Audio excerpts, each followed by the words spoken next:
All right. Now I know, confess to you freely, that we've been wading out into the deep. But the more I learn of this, the more I marvel at how large this conspiracy is, and that how much is going on that you hear nothing about. And so this morning I'm going to cover some things about a man that you all should have been taught in history about, the man who flew over the North Pole and South Pole. His name's Admiral Byrd. How many have ever? All right. And of course he's a hero. This is nothing to denigrate his memory at all, but we're going to talk about what he saw and was kept from telling the American public for so long until right before he died, Admiral Richard Byrd. But in any event, the president's been busy. The Democrats, even his own party, opposed the Obama UN gun control treaty. It appears like Mr. Obama wants to slip in the back door and allow the United Nations to take the sovereignty of the gun owners away in this country. Now, how many of you feel good about giving up your weapons to the UN? How many of you trust the UN? I wouldn't trust them as far as I could throw them. Not a one of them. And yet they want control over your guns. They also want control over your courts. They want control over your lives. That's the vehicle that the Antichrist apparently is going to use to control the world. In any event, his own party, a number of Democrat senators in his own party have rebelled against him. And the reason they have, of course, is some of these senators are from places like Montana and western states where they hunt and they own guns and they vote. And these Democrat senators know that. And so Mr. Obama has attempted. But now what does that tell you? What does that say? Analyze it. What's the bottom line? Instead of coming to the American people, instead of dealing in this nation through its Constitution and through the system the way it ought to be, what does he do? He goes to the UN, and through the back door, the United Nations tries to come in and exercise sovereignty over this nation. That ought to scream into your ears about the way things get done if you don't do something about it. Now, last week we mentioned Ted Gunderson, a retired special agent with the FBI. I'm simply going to remind you what he says here, and then we'll get into this lesson this morning. Retired special agent with the FBI, Ted Gunderson. He was in Memphis, he was in Dallas, Texas, and he was in Los Angeles, California. Here's what he said. Based on my research, there's about 4 million plus practicing Satanists in America today, about 1.5% of the population. Of course, when somebody says today, what day? 85, 90, whenever that was. But in any event, about 4 million practicing Satanists. He said there's between 50 and 60,000 human sacrifices per year in this country. A lot of kids come up missing. You'd be amazed at how many come up missing. And then people that come up missing, never found again.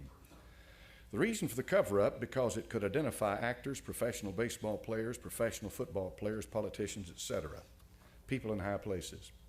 The whole terrorist movement is a phony movement. There are good people in the FBI, police department, CIA, NSA, but there is a covert black operation that's active in this country, very active. The FBI has been infiltrated by the Illuminati. Now, these are the statements by Mr. Ted Gunderson, and this is what he stands for them. He stands to them. He doesn't equivocate. When he says something, he sticks with what he says.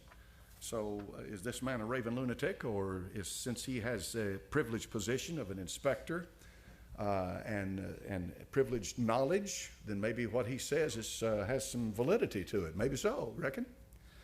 I mean, an FBI is an investigator. So bottom line is, the Bible says in 2 Thessalonians chapter number 2 and verse number 10, that is, with all deceivableness of unrighteousness in them that perish, because they receive not the love of the truth. The Lord Jesus Christ is truth personified. He said, I am the way, the truth. Not the truth about the truth. The truth about the truth is fine, but he is the truth. In other words, to receive him is to receive the truth. To reject him is to reject the truth. Because they received not the love of the truth, that they might be saved. Now watch carefully. And this is one of these things in the Bible that just literally, you have to kind of look at it and think hard. For this cause, God shall send them strong delusion, that they should believe a lie, that they all might be damned, who believe not the truth, but had pleasure in unrighteousness. All right. So what does that mean? Well, that means that a great deception. The Bible says that in the last days, men shall be lovers of their own selves, covetous, boasters, proud, blasphemers, disobedient to parents, unthankful, unholy. And the Scripture says that they will be deceiving. They will deceive and be deceived. That's what's going on. A deception on a grand scale. I read something last night as I've been digging. I've been doing a lot of digging. One thing leads to another. Have you ever noticed how when you get on the trail, one thing leads to another? And when I started reading this, it's one of these things in your life, when you read it, you'll never forget it. All right, I'll never forget this. I'll never forget it because of the implications involved in it. First of all, it's the testimony of an honorable man. Admiral, he's an admiral. He's gone on now, but Admiral Byrd, Richard Byrd. Here's the man who flew over the North Pole and was awarded the Congressional Medal of Honor. And I read the statement attached to that, how that he risked his life and so forth. He flew over the South Pole. That's not all he did, though. After the war, he led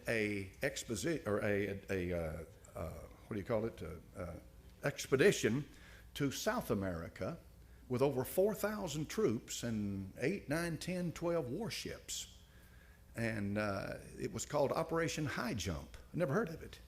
But when you find out about one thing, it leads to another thing. But let's get into it quickly because you're wondering what's going on. The man's an aviator. He's a pilot.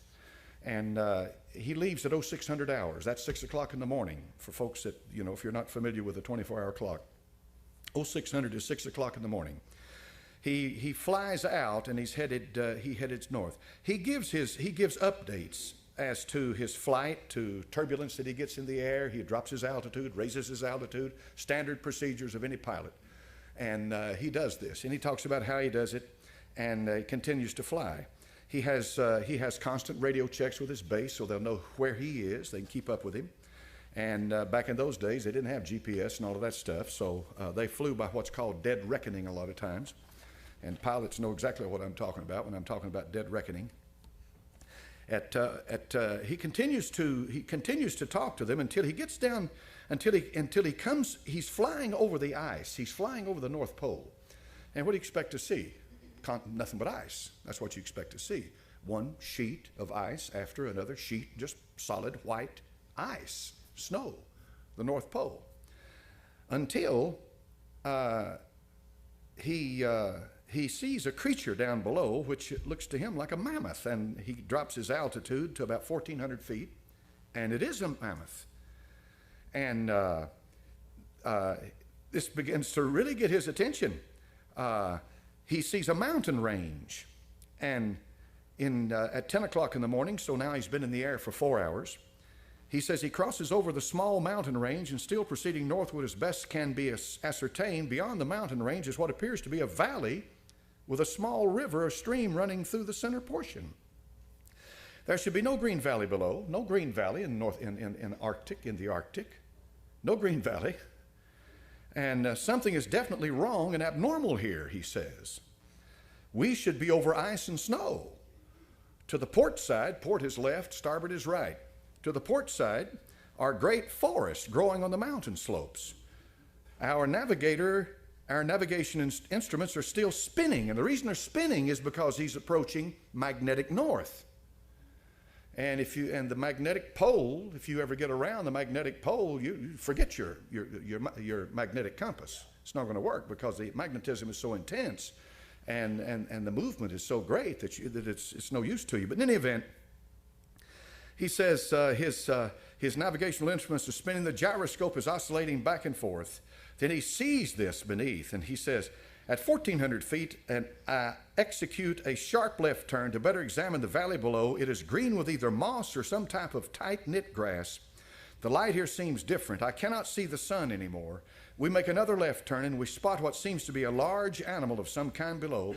It appears to be an elephant. No, it looks more like a mammoth. This is incredible, he says, yet there it is. He decreases his altitude to 1,000 feet and he takes binoculars to better examine the animal. It is confirmed it is definitely a mammoth-like animal. Report this to base camp. At 10:30 hours, he encountered more rolling green hills. The external temperature indicator reads 74 degrees Fahrenheit. He's in the North Pole.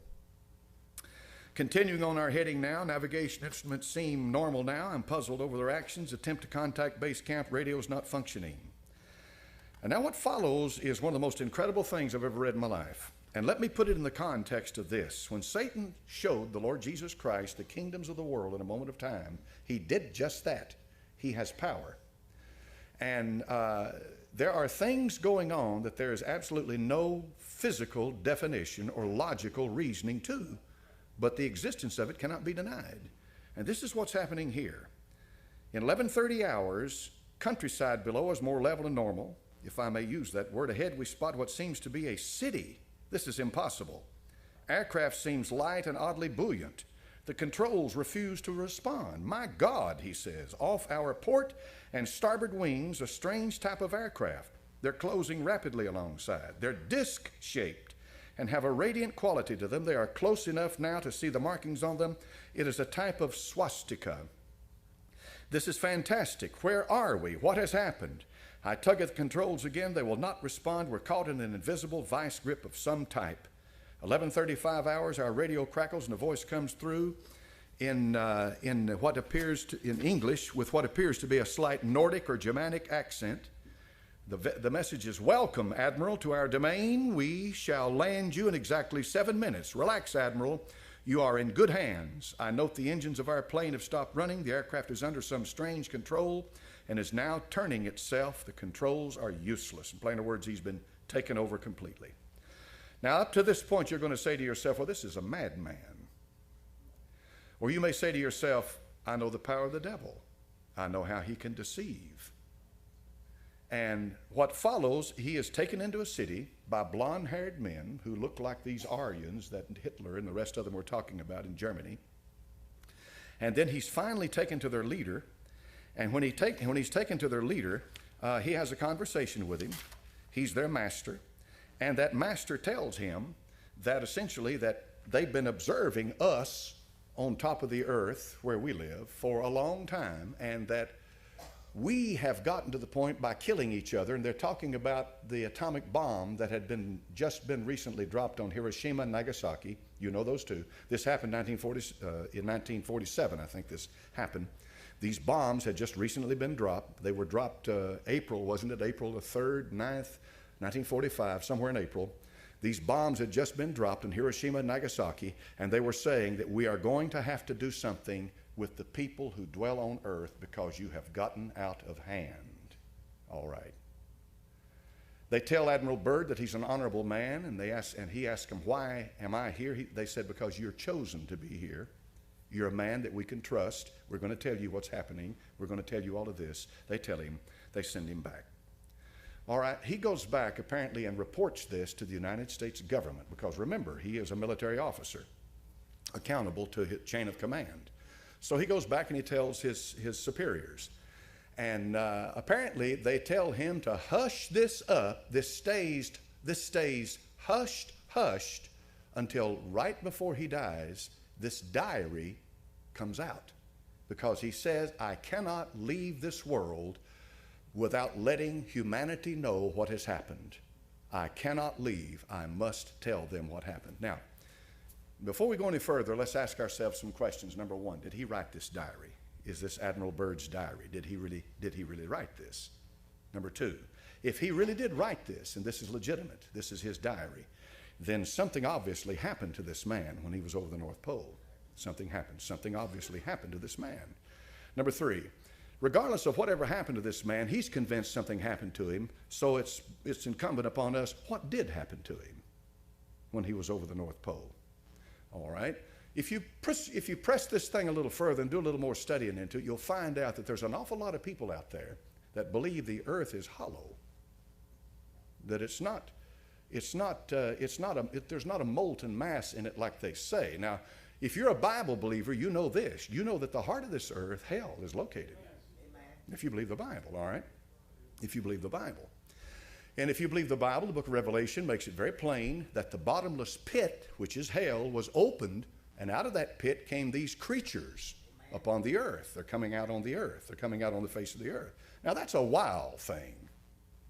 This is why a lot of churches in this country An awful lot of churches in this country absolutely refuse to read or study the book of Revelation or preach from it because it has some things in it that just literally blow your mind. And that's one of them, talking about creatures coming up out of the bottomless pit, Apollyon and Abaddon and all of that. But if I'm a Bible believer, I believe it's real. All right. You can get off and you can get way out in left field with a hollow earth theory. All right. And you can get in deep into all of this stuff that I'm just going to present it to you this morning in the context of what we're studying, because we're studying a deceit that's coming on this earth of unbelievable proportions. A deceit, all right, a deceit. Now, we know that Adolf Hitler, when he was Chancellor of Germany, was deep into the occult. We know they didn't do anything unless they consulted their occult masters and prognosticators and what have you. And that the German high command, Himmler and men like that, even Himmler himself was far more into the occult than Hitler, and Hitler was head over heels into it, but Himmler was deep into it. These men were guided every moment of their life by an occult satanic power and spirit. Germany did definitely develop during World War II some of the highest technology on the earth. I saw this the other day on the History Channel, and I didn't know this. Nobody had ever told me this, but this is what the History Channel reported, that two German scientists in the 30s, these two German scientists had split the atom. Now think hard on that. Think hard on that. And it was the German scientists, Werner von Braun, men like that, who got America into space. That's a fact, folks. That's a fact. No question about that. And the only reason they didn't put them to death at Nuremberg with the trials was because they needed them. And so they needed their technology and what have you. Anyway, Germany apparently was way ahead of the rest of the world in some of this technology. Germany had a society called the Vril Society, V-R-I-L. How many's ever heard that term? Most people haven't, but a few of you have, all right? That's an occult society. But the premise of the Vril Society was this. They were able to tap into satanic power and apply it to physical things. See? They were able to tap into to occult power. They called it whatever force they called it. We know what it is. The power is either of God or the devil. But they tapped into it. And they were able to apply it to physical things. There are photographs of flying saucers the Germans made. I've seen them. But they're not flying saucers like the classic example of them. But they are flying saucers. In other words, they are propelled by a propulsion system that was unknown by most of the world at that time. But in any event, the bottom line is that the Germans had tapped into the occult world and had begun to build this system based on what they were getting from the occult world. And that system was this. They believed that in the north, that there was an entrance into a hollow earth, and that spirit beings lived there that were vastly superior to us. And that these spirit beings were our forefathers, and that's what Hitler was trying to do, was to try to bring the race back, the Aryan race, back to its roots, back to what it should be. And this is why the root race theory is so important when you get into this stuff. You remember I told you about the root race? You remember which one I told you the Aryan was? There's 7 of them. 5, exactly. 5. It's number 5. It's the 5th. And this root race theory, the Theosophists taught it, Blavatsky in Russia taught it. All of this evolutionary, spiritual evolutionary that brings this super race, this super identity. These people believe that.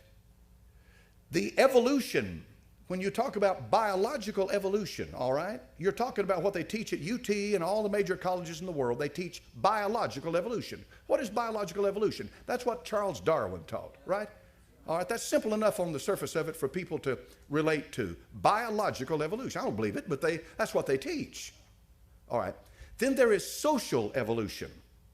All right? Political correctness is a product of social evolution.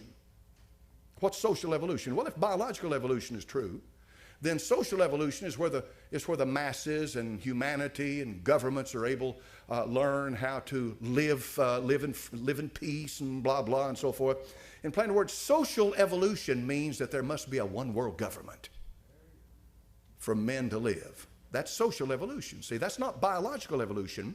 But the idea is that if evolution is true, they believe it is, then therefore that justifies the idea, well, men must live together. Then there is this esoteric, this spiritual, this stuff here we're talking about that Admiral Byrd saw.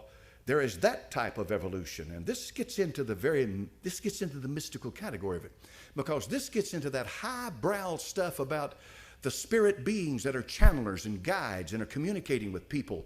And the U.S. government would never tell you this, but they've had all kinds of experiments into this, and they've got labs, and they've got underground labs, and they're doing experimentation into this stuff, and all of this is going on right now, and people go off on the deep end when they get into it, and you got to be awful careful with it, because you can get into this stuff and you can become possessed by these spirits, because these are demons, and these demons are smart. Admiral Byrd saw something. I don't doubt that for a minute. But he did not see a civilization of advanced beings that had evolved to that point. What he saw was either an apparition or a physical manifestation of some spirit power that's demonic. That's what he saw. But it blows my mind to begin to realize how powerful it is. What I'm going to say to you this morning, I want to say it to you, and I want you to take it to heart. When the deception comes, if you're not a born-again believer, you'll be swept away with it. Amen. The deception will be greater than you ever imagined in your life. It is going to be profound as to what happens. When Ted Gunderson talked about, and I put it together, he talked about people in the high places are Satanists. What he's talking about, they're Illuminati. He's talking about spiritual power in high places that will bring about a one world government. And by doing that, they intend to rule the world. And they have the help of a whole, I don't know, what do you call it, a mass of demonic spirits who are able to perform all kinds of miracles, deceptive miracles, manifestations, and all of this stuff to help them to bring about that one world government. And the goal is so that they can put one man up and worship him as God, the Antichrist. Now, there is a mind behind all of it. There's a mind directing it, and that mind is the devil, Lucifer. He wants worship. He wants worship. He covets worship. He does. And money's nothing to him. And the souls of men and power's nothing to him. He's got power. He covets worship. That's why he said to the Lord Jesus Christ, you fall down and worship me, and I'll give you the kingdoms of the world. He covets it. Now, I read something yesterday. You might find it hard to believe. And when I first read it, I thought, this gets into high tech of high tech. How many of you have ever heard about all the scientists that are dying? The scientists that have died. These are scientists that are working on classified stuff like electrical experiments, high-tech electricity, like microbiologists. Like these are the men who are working for the government who can support it, or from colleges who have government grants, working in the highest echelons. These scientists, a lot of them are dying for unexplained reasons. They just die. They come up dead. They're working on some highly secret thing, and they come up dead. And you think to yourself, well, what's that got to do with the New World Order? Well, when you find out what they're working on, it's got a lot to do with it. I'm going to take one case this morning. I'm not talking about demons, and I'm not talking about apparitions, and I'm not talking about manifestations. I'm talking about rock-hard science, okay? Microbiologist Who are these people? These are the guys who sequence DNA. All right? Deoxyribonucleic acid, that DNA, which is the code structure of your body. They sequence it. What are they doing that for? They're trying to find out, and I'm going to read it for you. This is an amazing thing. The headline says this: microbiologist with link to race-based weapon turning up dead. What's that? Well, let's look closely. Two American scientists worked with were Benito K., 52, Don Wiley, 57. Both microbiologists had been engaged in DNA sequencing that could provide a genetic marker based on genetic profiling. The research, now watch carefully, the research could play an important role in developing weaponized pathogens to hit selected groups of humans, identifying them by race. You ever thought of such a thing as that? 2 years ago, both men were found dead in circumstances never fully explained. You remember how I told you that the elite are racist? You remember what I told you about that? Why would they be, preacher? Root race theory. The 7 successive upward evolutionary progression. The root race theory. Adolf Hitler was one of the most racist men that walked the face of the earth. He made it plain to everybody that that blonde-haired, blue-eyed, Nordic-featured, like this killer up here in Norway, that just shot to death all those people, was the Aryan epitome of what a human being should be, and all the rest of the scum underneath aren't even fit to live. Now, I told you that Margaret Sanger, when she started Planned Parenthood, and folks, if you don't believe me, go check it out for yourself, was as racist as she could be to the core. I don't know if you know this or not, but if you'll go back and if you'll go check, the 50 million kids have been butchered in this country. 50 million. Is that right? Am I correct in that? 50 million abortions. Go find out what percentage of those babies are black. Go find out. Go find out. Go find out how many Planned Parenthood clinics are located in large cities and out in the urban, sprawling areas where there's a concentration of black people, and you'll be amazed at how many of these are black babies. They're controlling the population that way. Now we have microbiologists who can control the population through a pathogen that they can create in a lab that can target a person's race. You say, well, that's insane. Not really. Not really. Nobody knows to this day where AIDS came from. They don't know where AIDS came from. I heard it said 20 years ago it came from the green monkey. I'm sure many of you have heard that too, but nobody ever proved where it came from. There are many people out there who believe AIDS came from a laboratory. They believe that. I can't prove that one way or the other. But I do know that it's created chaos, and I do know that the New World Order will bring order out of chaos. I do know that, and I do know that they have a motive in everything that they do, and that they've already said time and again that the world's population must be reduced.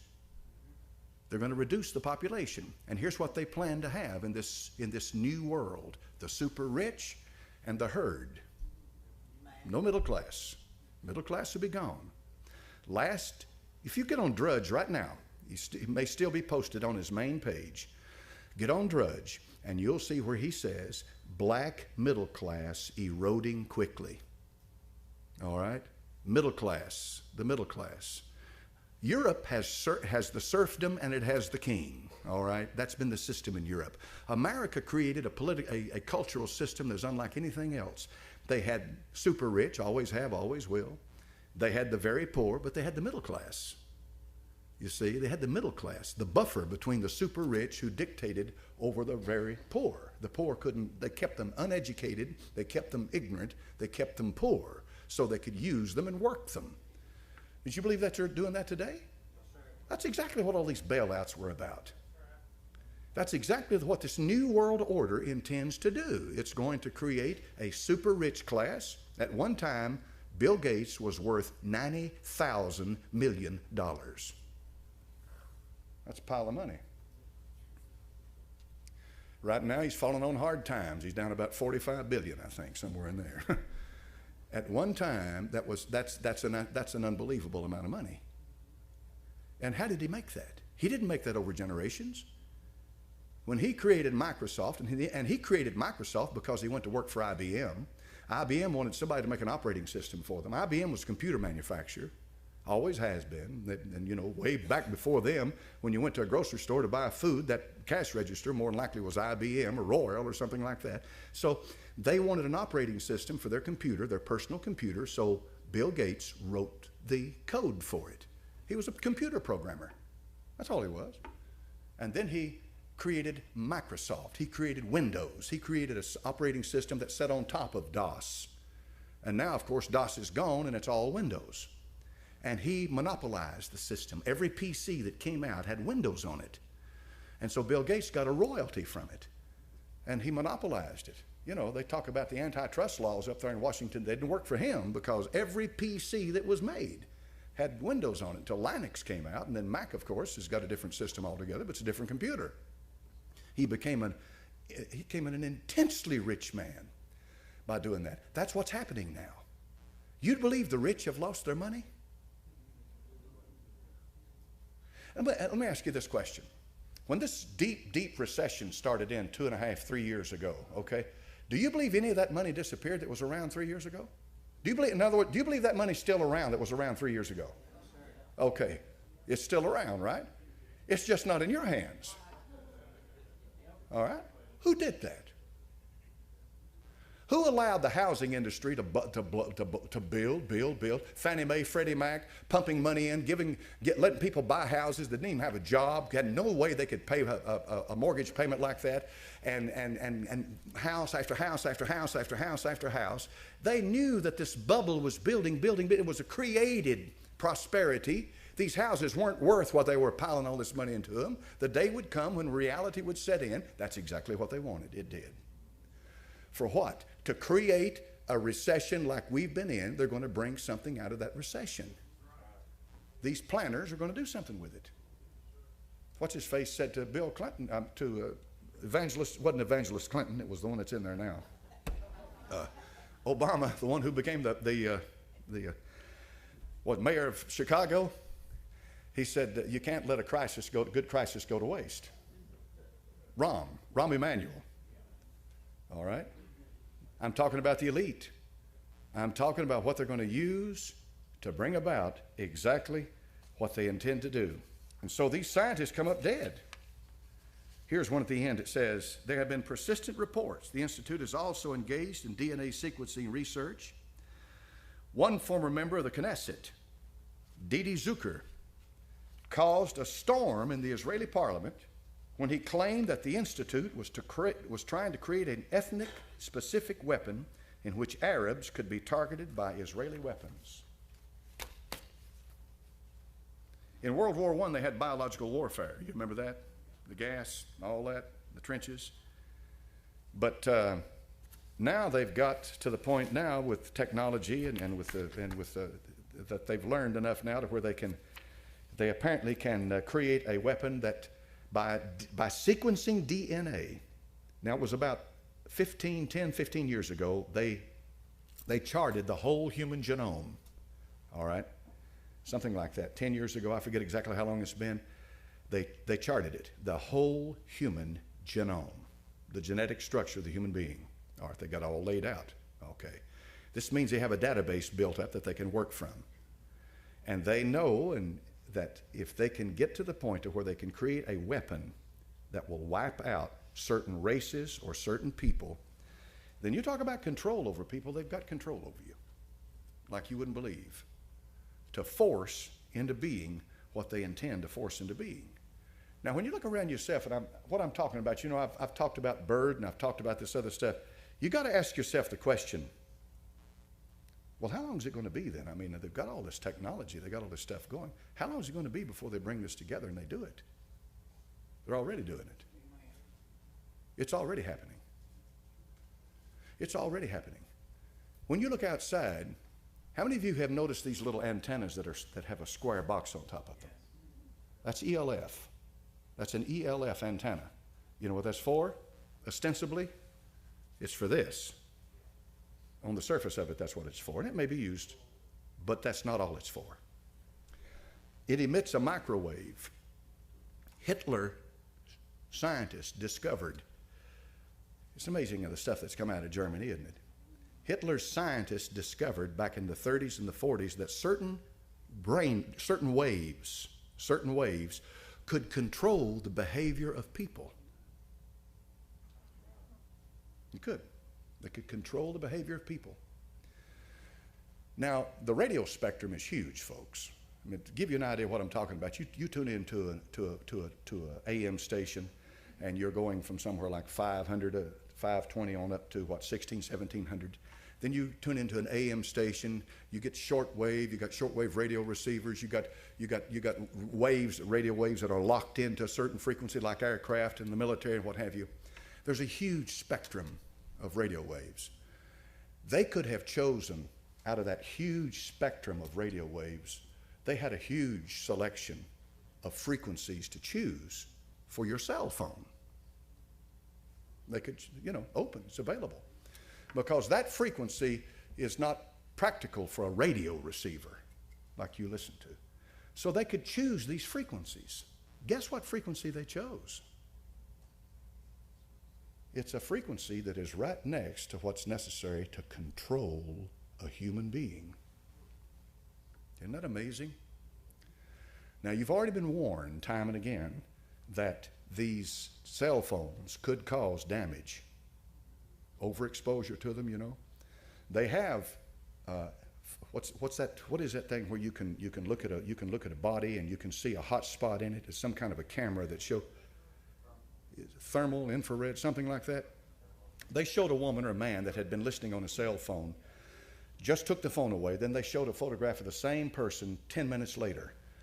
Red all over the side there where this radiation had been emitted from this phones all over the head. And then 10, 15 minutes later, most of it was gone.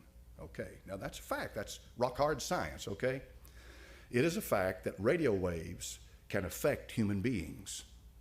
They're working now. They are investigating. They're doing their work in these laboratories of just exactly how many of these things they need out there to control mass control of human beings. In other words, they can begin to send frequencies into your head, and you wonder, why is it that I'm thirsty, or why would I like to have an ice cream, or what?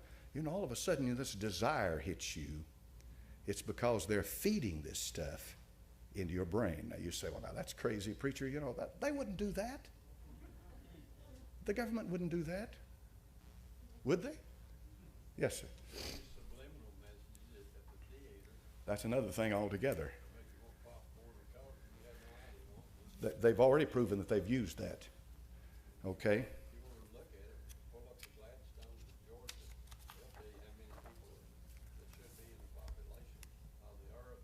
Yeah. Yeah, and that stone you're talking about down there in Georgia is a product of the Illuminati.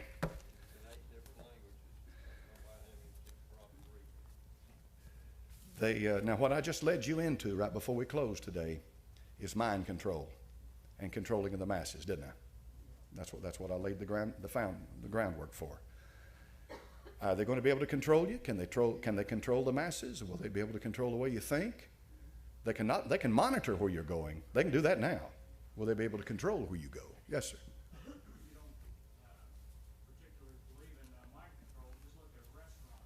Restaurant has about 3 different colors. It's maroon, red, yellow, and orange is thrown in there. Every restaurant you look at will have those colors because it stimulates Appetite.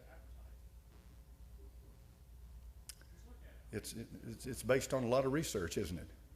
Really? And they find something that works. Okay, we're there. We're there. They've got the infrastructure. The infrastructure's out there. Now all they have to do is implement it. Yes, sir.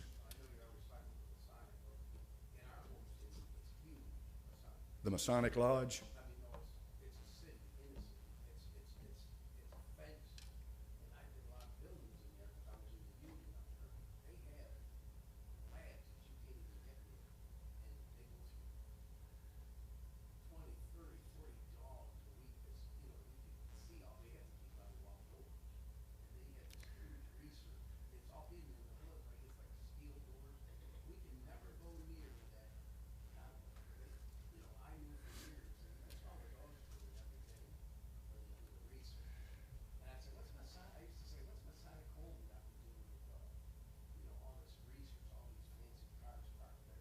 it's a Masonic home.